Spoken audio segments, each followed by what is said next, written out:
On this episode of Woodchucks Garage,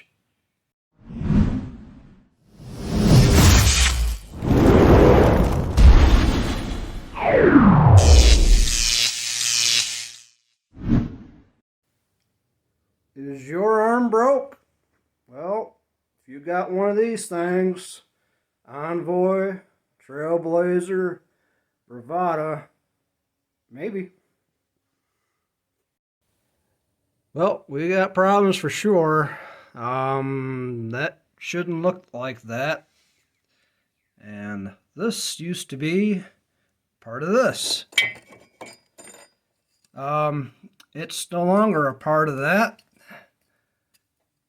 It went like that. And it was up in here. If I can get it in there.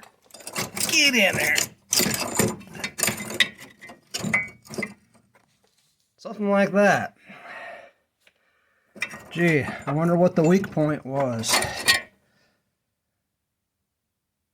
Maybe? So here is the replacement arm. We're doing both sides. We did one side yesterday. There's your part number for it. So let's dive in. First off, plan on trimming that away, give you more access. Just about everything attached in that area is probably going to be rotten. So we're going to save a few brackets here to weld up to whatever I do later. Including this now no longer functioning emergency brake cable. It's not attached to anything on either side. So we're going to work on taking that arm off. I'm going to have to get in there and trim away some metal. Need just a flat surface so I can make a template and create a plate to weld on top of the frame. We'll drill a hole clean through, we'll weld a nut to the plate, and that'll serve as our new mounting point for the arm. I'm willing to bet a lot of shops wouldn't touch this with a 10-foot pole. You know, got a hole in the frame, you gotta do welding on the frame. But this guy's a friend of mine, and I'm saving it from being scrapped. This will prolong it for another year or two or more, I don't know. But we're gonna take care of this. Now if I try and balance the phone, here's the plate I made. Kind of looks like a candy cane or something, I don't know. It's about yay thick. It'll do the job. But I made it rounded because that's rounded. So if I go up in here, I can weld right to that round area. We'll get her in place where it needs to be, and that'll cover everything up. From there, we'll put the arm back in, do a couple of scrapes with the arm to tell us where the center line is going to be. We can go ahead and do that. Prior on the other side, I actually had to put a jack under the basically the U-joint area of the snout, the pinion, and jack it up to get the arm to center. I think I don't need to do that again. It should be centered now. It's basically a 4-link setup, if you want to call it that. Just a factory 4-link. But let's go ahead and get this welded in. We'll come back and show you what we're going to do next. We'll drill the hole after we determine where the nut needs to be, and we'll weld the nut to the plate. And from there we can go ahead and mount the arm and call it a day, along with a little bit of rust proofing, and this truck will be ready to go down the road. Ooh, that was loud. By the way, I found my glove. I was looking for it all morning. It just happened to be toolbox drawer, like you do. Alright, been at it for a while. Got it cleaned up.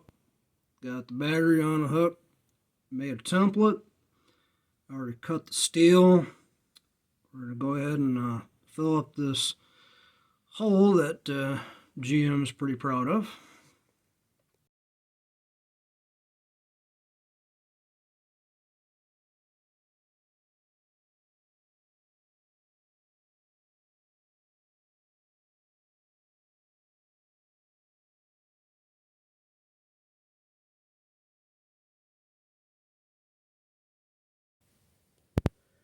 Alright, all said and done.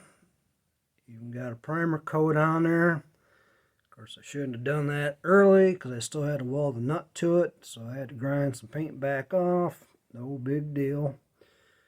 What we're going to do is reuse the original bolt and retainer at the back, but we'll put a brand new grade 8 at the front.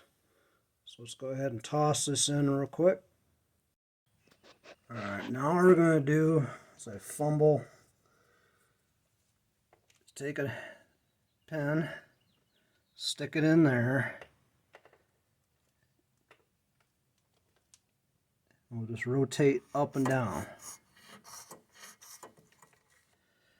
I had some grease in there. Now it does make a grease trail, so that was not very smart. If I get into the camera range there. But we still made a mark.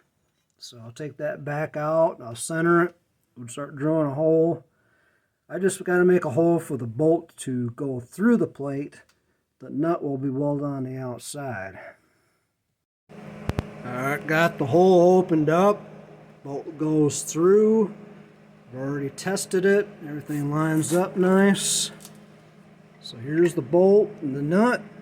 So we're just going to take and put that in the hole. Use the bolt to hold on to it, and I'll weld that nut to the frame now. So let's take care of that. Alright, nuts welded on, got it re-primed. Let's get this arm put in place. You're wondering what the orientation is. Well, that little nub thing sticking over there I think is for ride height control. So that goes on the inside at the back.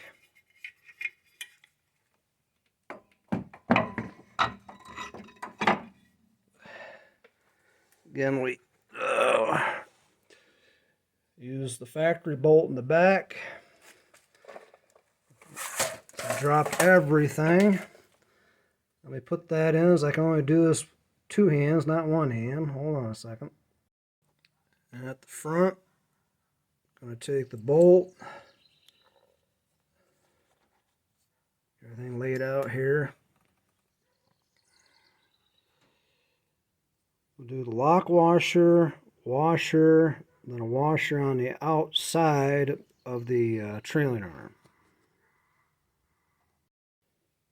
Alright, got the front bolted down. I'm just going to run that down with the impact a little bit, just to snug her up. Now you do the back.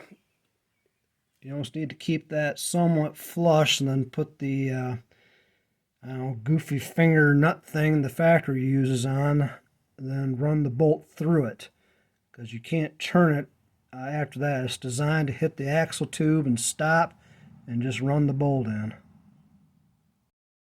So something like that, and we just run her down with the impact and we're good. There we go.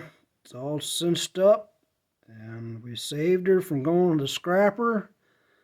This thing's still usable. Let's send it down the road. Alright, that'll do it for this one. Hey, thanks for watching Woodchucks Garage. I appreciate you taking your time out of your day to watch what I'm up to. Please hit that subscribe button for me. Hit a like button for me. Leave a comment. Share this video and follow us on Facebook and Instagram. See you in the next one.